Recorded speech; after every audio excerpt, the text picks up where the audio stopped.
A lot of changes with Iowa men's basketball program, including having new coach Ben McCollum at the helm, which leads to a lot of transfers coming in and some high profile transfers, I must say. So I'm very excited to talk about this class. I got my guy Tanner with me, who is very, very high on Iowa's recruiting class, as am I. He had them fifth overall in our rankings. I had them eighth. They have a lot of pieces coming in, a lot of different pieces that I think do some similar things, but also are very different and singular in their own right. As a whole, Sleeper's team has this Iowa transfer portal class ranked as the eighth best transfer portal class. It is one with a lot of different players, including Bennett Sturts, Brendan Housen, which will touch on them and some other players as we move forward in this. But first, before we get there, Tanner, I need one word to describe this Iowa transfer portal class. Mine is depth. The key to understanding this transfer class is that they got the elite guys at the top in Sturts and Hausen, etc.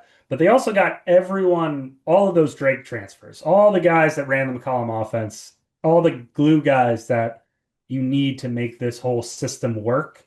And, McCollum took one of the most unathletic rosters I've ever seen to the second round of the NCAA tournament last year. I can only imagine he's going to have a similar impact in the Big Ten with Sturts, Hausen, and his group of guys coming in. Yeah, I think that's definitely a good word, a good one to describe it. Mine is kind of in the similar fit, but a similar realm, but a little bit more simple put. I just said fit because I think this team just fits extremely well together. One of my most aggravating things about basketball teams in general, but especially college basketball teams, is when you have this star player and you don't do anything conducive around them to one, make things easier on them, and two, help the team operate at a high level. You have Bennett Sturts, who is one of the best players and point guards in the country. And we'll talk about him a little bit more once we get into this. Everything that you do needs to be something that I think makes life easier on him and helps him out. They added shooting, they added depth pieces, like you said, and also just a familiarity. Like you look across college basketball, I think Iowa, the thing that makes their class interesting is that they have new pieces, but you look at some of the other schools that bring in new pieces, they got to learn how to play together. A lot of these guys have already played together. They play for Coach McCollum. There's going to be a little bit of sense of comfortability, I guess I would say, with having, the fact that they played for McCollum before. They'll be able to get the new guys along as well. So it makes it a very, very interesting class, I must say.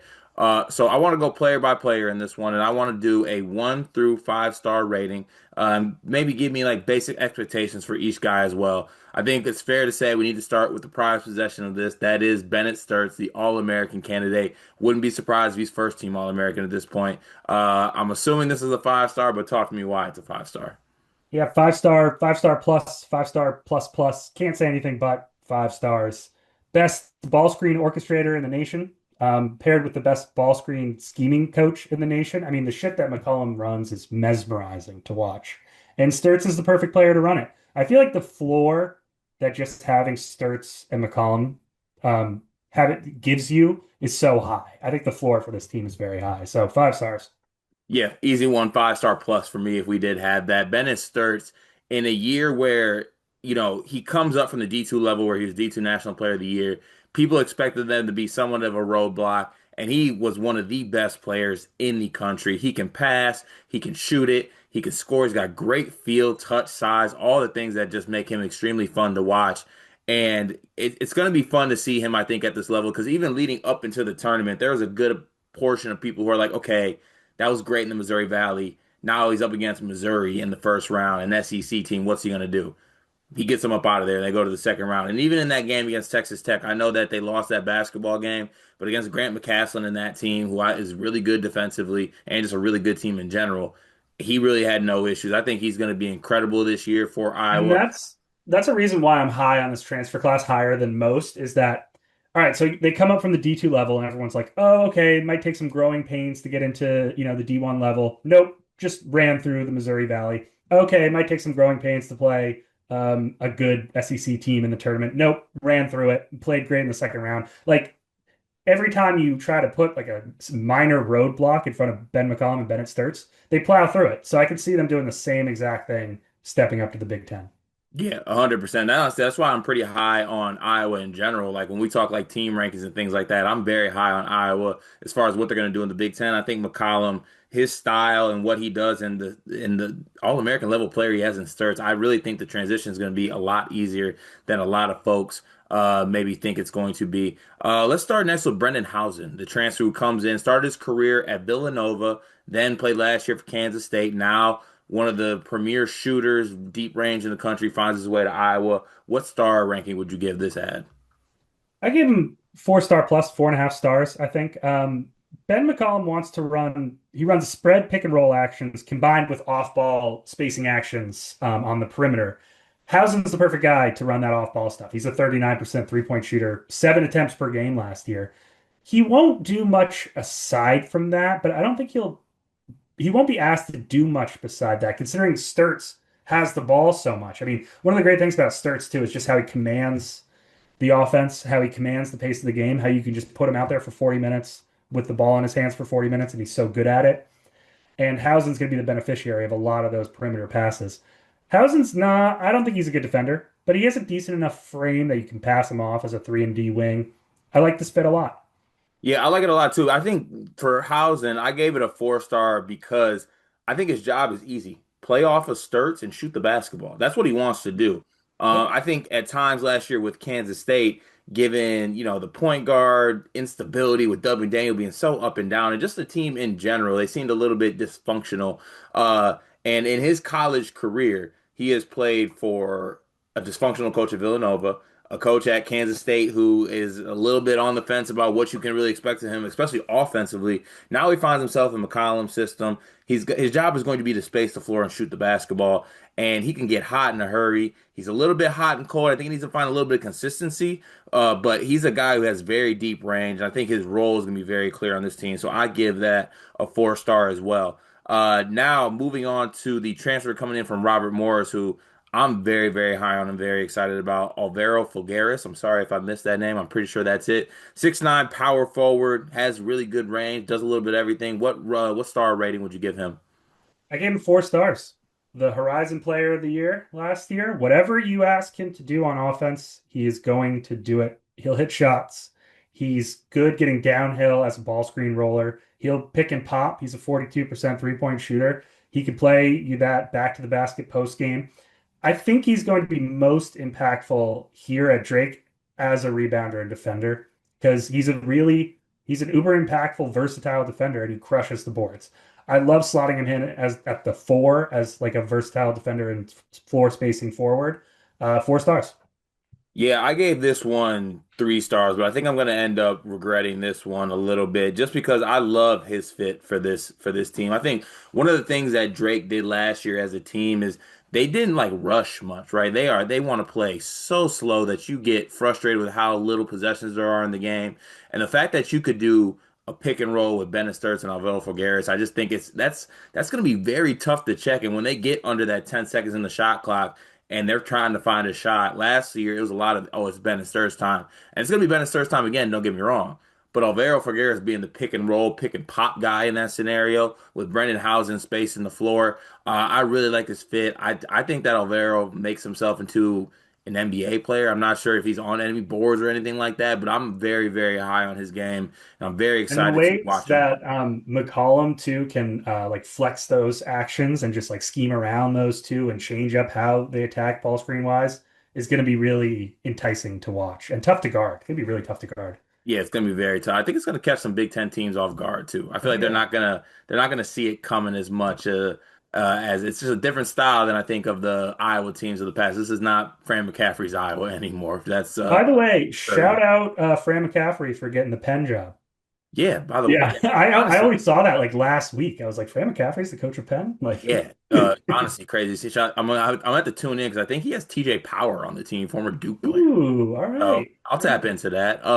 All right, moving on with the transfers here. Now, Tanner, do we want to do the Drake guys grouped in first here, or do we want to talk a little bit Isaiah Johnson or Rigu? I'd like to just talk about the Drake guys and just lump them all in. Let's I let, just let's I talk want about let's to. talk about the Drake crew. We got Tavion Banks, we got Kale Combs, we got Isaiah Howard, and then we got Cam Mwana. I'm sorry about that. I'm gonna call him Cam M. Yeah, I want to specifically lock in on Cam and Isaiah, Let's do it. who are two fantastic defenders and rebounders. And they're going to be the glue guys, I think, of this team. If they come off the bench, if they spot start, whatever, you need those glue guys, especially stepping up into the Big Ten. I think they're going to be physical, and I think they're going to keep kind of the two-way train going because of how playable they are on defense. Those are the two guys from the whole Drake crew that I'm most interested with. Yeah, Isaiah Howard off the playing last year for Drake was one I was very much intrigued about and seeing. Obviously I hate that this is a part of college basketball, but as I was watching that game and watching him get on the floor, I could see why maybe some teams would want him, right? Like even if he decided to go portal and going elsewhere, I think he would have a good amount of suitors. And to your point, you have guys who have clear roles on this team. Bennett Sturts, Alvaro, and Brennan Hausen. I think you need some guys that'll do the little things, do the dirty work. I think Howard and Cam are definitely in that mold. And also just in general, with the guys that are in this Drake class, you have Tavion Banks, who's 6'7", 200. Kale Combs is 6'4", 200 as well. Isaiah Howard, 6'5", 200. Cam M, 6'8", 230. Like all of these guys are going to have absolutely no issue getting down low, banging in there. I gave this as a group, I gave them a 3-star ad just because I like the continuity there. Like maybe necessarily these guys aren't going to be stars or anything like that, but I think they are clear role players that'll play really, really well together.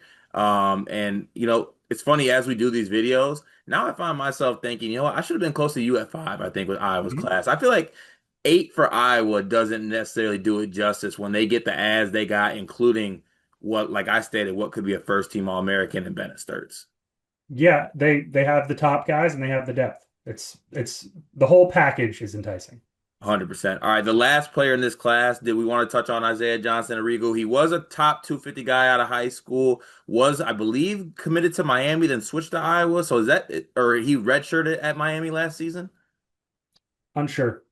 You I think know he's what? We're not gonna give him a rating just because we don't have anything to go off here, but he was a Miami player. I believe he redshirted given Miami's year last year. But we're gonna go ahead and move on. That kind of wraps up the class there. So Tanner, I gotta ask you. Obviously, I think this answer is Bennett Sturts, but who was the best player at the end of the season from this transfer class? Yeah, we can skip it. It starts, no question. Sturts, no. So I didn't get to talk to you about this offline or anything, but is Sturts a first team All American for you? I know he's gonna make an All American team, but is he gonna be first team?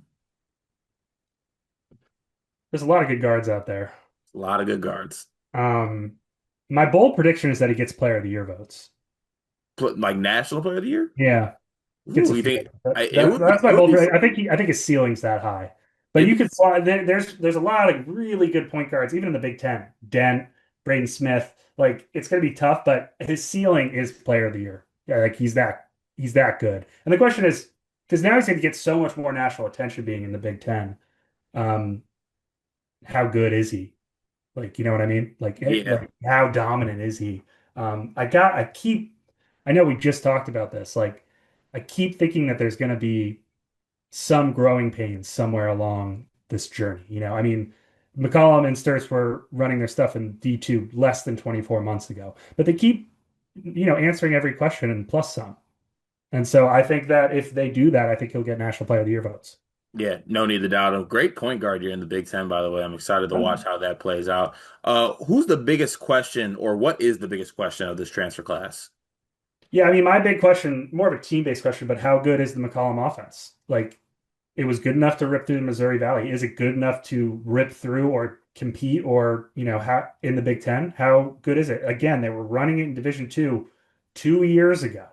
Like, how good is this guy? Because this roster is still not overly athletic, and it's going to take a lot of smart scheming from McCollum. It's going to take a lot of perfect execution, which is what they did at Drake, right? They executed everything to perfection and they outsmarted everyone and they ran better stuff.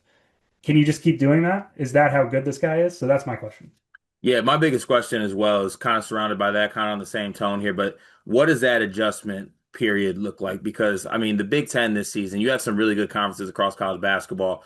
But top to bottom, this is going to be a very talented league, a lot of athleticism in a lot of different places as well. I just, going from D2 to Missouri Valley, that's quite the jump and it's quite the impressive jump. But now going to the Big Ten, I'm not saying I doubt it. I think it'll get there, but maybe how long is that adjustment period? Because I think there's going to be at least a little bit of an adjustment period. It's just kind of how fast they get things kind of going here. Uh, What does their non-con schedule look like? Iowa, I don't think it's that tough. Let's see if I can find it. I'm caught up on Penn Here. State's non-conference schedule that was released today, and I can't look at anyone else's. Men's basketball. Let's see. They have Old Miss during Feast Week, so that's a decent test. Decent. Robert Morris. They might get Utah. They go to Iowa State on December 11th. Obviously, the Skyhawk battle. Yeah, Mhm. so those two, those are going to be good litmus test games at Yeah, Iowa State and versus Ole Miss on a neutral. very true. Rivalry game at Hilton with that defense too. That'll definitely be Yeah. that'll be a test Yeah. of what that's going to look like. Yeah. How does Sturts handle the Otzelberger ball screen blitz? And do they just get beat up by, one of the toughest defenses in the nation? That's Right. gonna be fun. With one of the It'll like be way more interesting than the last few years of Cyhawk battles. hell yeah, and with one of the better point of attack point guard defenders in Taman Lipsey too. It's going to be interesting to Mhm. see what that looks like for sure. All right, I need one bold prediction from this for this transfer class. I'm gonna have to ask you to go Super Bowl because you're super high on this class. Well, my Super Bowl is that Sturts gets Player of the Year votes. He's in the National Player of the Year conversation as one of the most ball dominant point guards in the nation with super high efficiency and just puts together an unreal offensive season for a good Iowa team. And then of course that also means Iowa needs to be good. They need to be like a top five team in the Big Ten, top four. Yeah, Um, I think it could yeah, be. Let's see here. My one bold prediction. Ooh. I'm gonna stay on the Alvaro train just because I think he's gonna make an all Big Ten team. I think he'll sure. make an all Big Ten team. I think he'll be the second best player on Iowa. And I think the pick and roll combination of him and Sturts, I think, is gonna be one that'll be very, very, very tough to stop at the Big Ten level. I'm very Your excited to bold watch the Hawkeyes this year. your bold prediction could have been that he makes an NBA roster. He gets drafted. You know what? I need to start looking up more like some mock drafts. That might not even be as bold as I think. I feel like he might have gotten some type of buzz. He's been pretty good over like playing with I think the Spanish national team, one of those U team levels. He was really good. Robert Morris last year. He might be one of the next like goes to a bigger school from a lower level school transfer portal like success story where he finds his way to the NBA. I could definitely see it. I should have went that far. I should Yeah, have. I don't watch much NBA anymore actually, or pay attention. A lot of times, like I just forget about college players when they graduate, and then I watch summer league, and I'm like, oh, that guy plays for Boston or something. Yeah. Let me tell you right now, you see some former college players that play on NBA rosters nowadays that you never, ever, ever thought Yeah. would see coming. But a very fun Iowa transfer portal class. I'm very excited to watch it. I think we've released 10 of these so far. So we have 15 other ones available on the channel. Make sure you tap in. The season is closely approaching. And Tanner, I appreciate you hopping on with me and joining for this one. Thanks, man. Great time.